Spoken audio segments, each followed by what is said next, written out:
Muy buenas tardes amigos, ¿cómo están? Bienvenidos a RG en vivo. Tenemos muchísima información para compartir con todos ustedes. Los pobladores del barrio Santa Ana de Asunción viven prácticamente aislados debido a la crecida del río Paraná y denuncian que son víctimas de los delincuentes. Relatan que todos los días deben ingeniarse para cruzar las calles inundadas. Aún así, señalan que no quieren abandonar sus hogares por temor a robos. A lo largo y ancho de la calle 36 proyectadas entre Paraguarí y México, resulta imposible transitar en cualquier momento del día. Esta ladera descompuesta sirve para los pobladores como medio de transporte y también los muebles en desuso, como este sillón que está aquí en el agua esperando un pasajero. Como puente también usan pedazos de maderas y muchas piedras.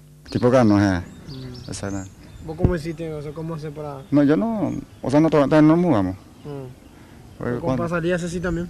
Así está. Cualquier cosa para... Cuando mojate mucho. Sí. ¿Hasta dónde llega el agua? ¿Hasta casi la rodilla?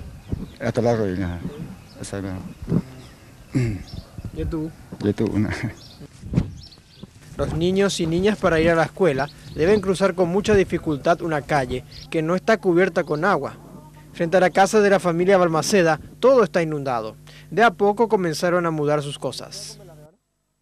Por ejemplo, en la cocina ya se llevó la ladera, también otros muebles pesados, e inclusive en la pieza, en una de las habitaciones de la familia Balmaceda, ya se llevaron roperos y una cama también. Como verán, está totalmente vacío un sector de este lugar.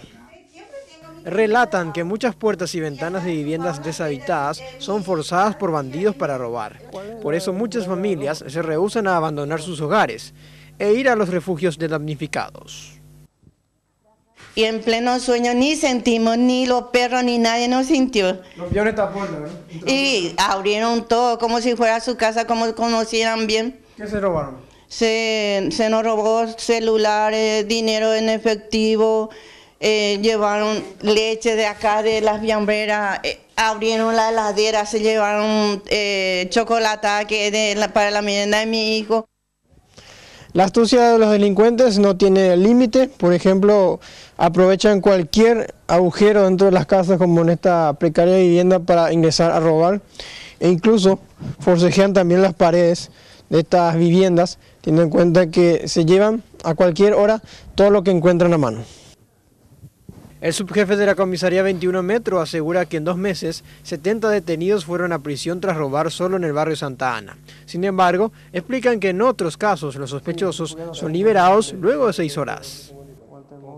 Cuando hay detención es cuando hay flagrancia en el momento mismo del hecho, o también cuando hay alguna orden judicial de por medio, cuando hay un control policial de rutina y se verifica sus datos y salda que tiene orden de captura. ¿Esta flagrancia es cuando ya están llevando algo robado, un objeto?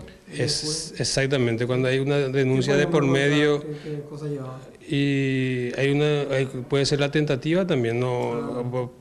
Cuando iba a realizar el hecho punible y fue descubierto y salen corriendo del lugar y ahí la policía los detiene.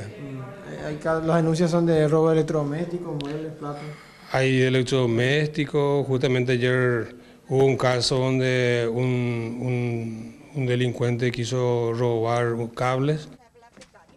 Los pobladores solo esperan que el río Paraguay baje lo antes posible, ya que actualmente la altura en capital es de 5 metros con 57 centímetros.